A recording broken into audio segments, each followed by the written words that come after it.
जनवरी की सुबह हुई और वहाँ पे बहुत सारे लोगों को रखने के लिए कुछ छावनियाँ बनी थी। तो 5 बजे से ही भजन शुरू हो गए थे और जब आप उठो ना तो मैं क्या कहूँ, ऐसे था कि अरे ये क्षण आ चुका, आज आ गए, आज आने वाले हैं श्री राम, आज आने वाले हैं और हम उस क्षण को देखने के लिए वहाँ उपस्थित होने वाले हैं। तो 5 बजे से सब उठ गए थे, चहल पहल शुरू हो गई थी, सब एक दूसरे को देख रहे हैं, अरे जय श्री राम आ गए, जय श्री राम आ गए, ये चल रहा था, लोग नाच रहे हैं। वो ऊर्जा जैसे कंट्रोल ही नहीं हो रही थी अपने अंदर भी।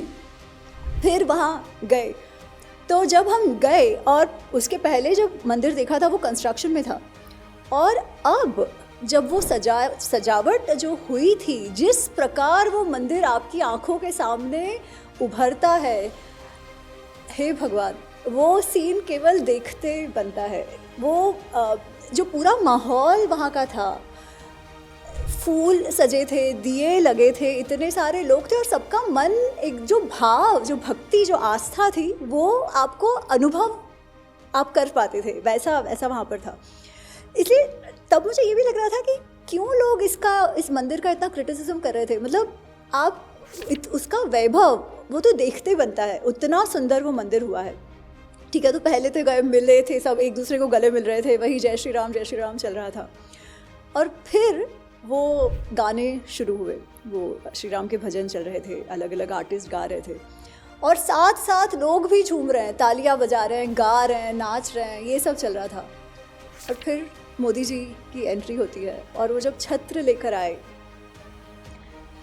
उस समय से लेके मेरे ख्याल से फिर जब श्री राम की मूर्ति होती है और आरती होती है, बहुत कम ऐसे लोग होंगे जो उस समय अश्रुधारा नहीं बहा रहे थे। सब के आंखों से अश्रु, मतलब मुझे सोच के भी अभी वो लग रहा है कि वो जो क्षण था ना कि ये हो चुका, हम भी ये कर पाए, हम श्री राम के लिए इतना भव्य मंदिर बना पाए, वो मंदिर वहीं बना है और श्री राम आ गए हैं।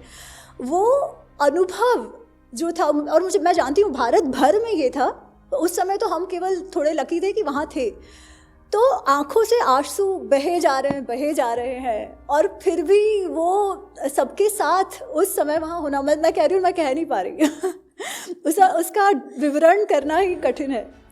पर चलो ये तो प्राण प्रतिष्ठा की बात थी, पर वहाँ संजय जी इतने सारे लोग थे, इतनी भीड़ थी, पर मैंने ये नहीं सुना कि किसी का कुछ चोरी हो गया, मैंने ये नहीं सुना कि किसी ने किसी को छेड़खानी कर दी, कुछ भी नहीं। सब कुछ बहुत अच्छे से चल रहा था। वहाँ पर ऑफकोर्स सिक्योरिटी थी, पुलिस थी और उनको वो क्राउड मैनेजमेंट करना पड़ रहा था, बट वो पुलिस भी इतने प्यार से सबसे बात कर रहे थे और लोग भी समझ रहे थे सब।